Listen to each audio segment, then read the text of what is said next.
Anggota DPR RI Nafa Urbach mengambil langkah mengejutkan. Langkah apa saja yang diambil oleh DPR RI Nafa Urbach? Kita simak video berikut ini. Usaha yang membuahkan hasil. Demo bersejarah 25 Agustus kemarin bukan cuma bikin Jakarta macet total, tapi memaksa sebagian anggota DPR RI turun tangan dengan cara yang tidak biasa. Ada yang langsung serahkan seluruh gajinya, yang mencapai ratusan juta untuk para guru. Bahkan ada juga yang mengundurkan diri gara-gara merasa malu kepada rakyat Indonesia yang marah. Lantas, siapa saja anggota DPR yang nekat melakukan hal mengejutkan tersebut? Temukan jawabannya di video ini. Pada tanggal 25 Agustus 2025, demonstrasi besar-besaran bertajuk Revolusi Rakyat Indonesia mengguncang gedung DPR RI sejak pukul 10.30 WIB dengan massa berpakaian serba hitam. Gak main-main, mereka protes kebijakan kenaikan tunjangan anggota DPR yang mencapai 50 juta per bulan di tengah ekonomi rakyat yang semakin tercekik. Yang bikin ngeri, situasi berubah ricuh, massa sempat masuk ke jalan tol dalam kota sebelum dipukul mundur aparat, sampai lalu lintas dialihkan total. Bahkan massa bertekad bertahan sampai DPR dibubarkan. Kenapa rakyat semarah ini kepada wakilnya di parlemen? Coba kasih jawaban kalian di kolom komentar. Sementara itu, merespon tuntutan massa yang digaungkan di demo tersebut, anggota DPR RI Nafa Urbach mengambil langkah mengejutkan dengan memutuskan menyerahkan seluruh gaji dan tunjangannya untuk masyarakat di daerah pemilihannya, khususnya para guru di Dapil Jawa Tengah 6. Keputusan ini muncul setelah sebelumnya Nafa dihujani kritik karena mendukung tunjangan rumah anggota DPR RI sebesar 50 juta per bulan. Nafa mengaku mendukung tunjangan konyol tersebut lantaran sering terjebak macet saat berangkat dari rumahnya di Bintaro menuju Senayan. Saya mendengar keresahan masyarakat terkait tunjangan anggota DPR. Sebagai bentuk komitmen saya kepada rakyat, saya memilih untuk mengalokasikan gaji dan tunjangan saya kepada masyarakat di dapil saya, terutama para guru honorer. Ungkapnya dalam unggahan di Instagram story pribadinya pada Selasa, 26 Agustus 2025. Ia menegaskan bahwa seluruh gaji dan tunjangan yang diterimanya hingga tahun 2029 akan diserahkan kembali untuk kepentingan masyarakat. Meski begitu, Nafa juga membuka ruang bagi masyarakat untuk memberi masukan mengenai kelompok penerima bantuan selain guru. Ia memastikan semua proses dilakukan secara transparan. Tahap awal program ini akan difokuskan pada pendataan guru di dapilnya yang mencakup Magelang, Wonosobo, Temanggung, dan Purworejo agar penyaluran tepat sasaran. Nafa berjanji, semua proses akan dilaporkan secara berkala agar masyarakat bisa ikut mengawasi. Di lain sisi, berdasarkan informasi yang beredar di media sosial setelah Nafa Urbach, ternyata ada 5 hingga 7 anggota DPR lainnya yang diam-diam juga berencana menyerahkan sebagian besar gaji mereka untuk rakyat, terutama para guru. Spekulasi yang menghangat menyebutkan mereka terpengaruh oleh tekanan moral setelah melihat demo kemarin yang mempertontonkan perbedaan gaji mencolok. Ada yang bilang, beberapa anggota DPR muda dari partai berbeda mulai koordinasi bikin gerakan gaji untuk guru sebagai bentuk solidaritas. Selain itu, sebuah video yang beredar di media sosial TikTok mengklaim bahwa musisi sekaligus politisi Sigit Purnomo Said atau yang lebih dikenal dengan Pasha Ungu telah mengundurkan diri dari jabatannya sebagai anggota DPR RI dengan alasan menjawab tuntutan massa yang menuntut DPR dibubarkan.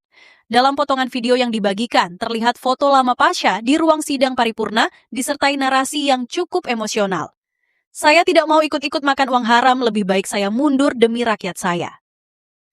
Pernyataan ini sontak menuai banyak respons.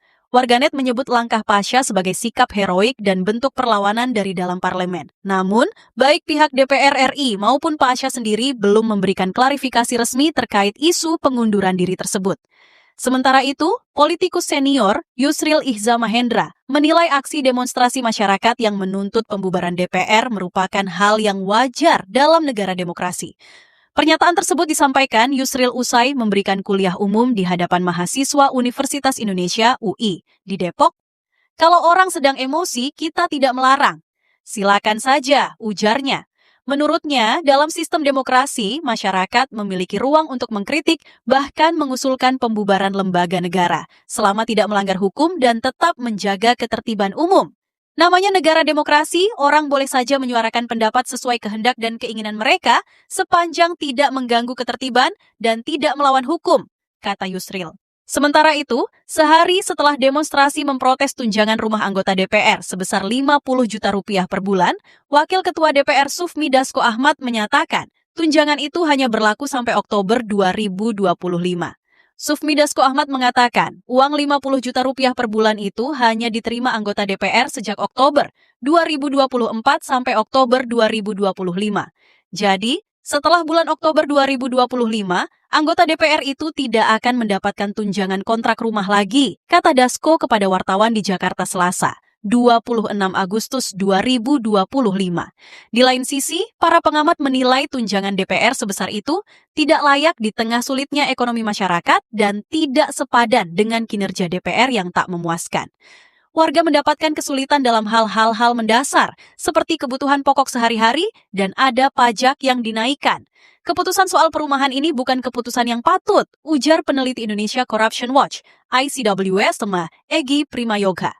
Anggota DPR mendapat tunjangan rumah sebesar 50 juta rupiah per bulan, sehingga pendapatan resmi mereka lebih dari 100 juta rupiah tiap bulan imbuhnya.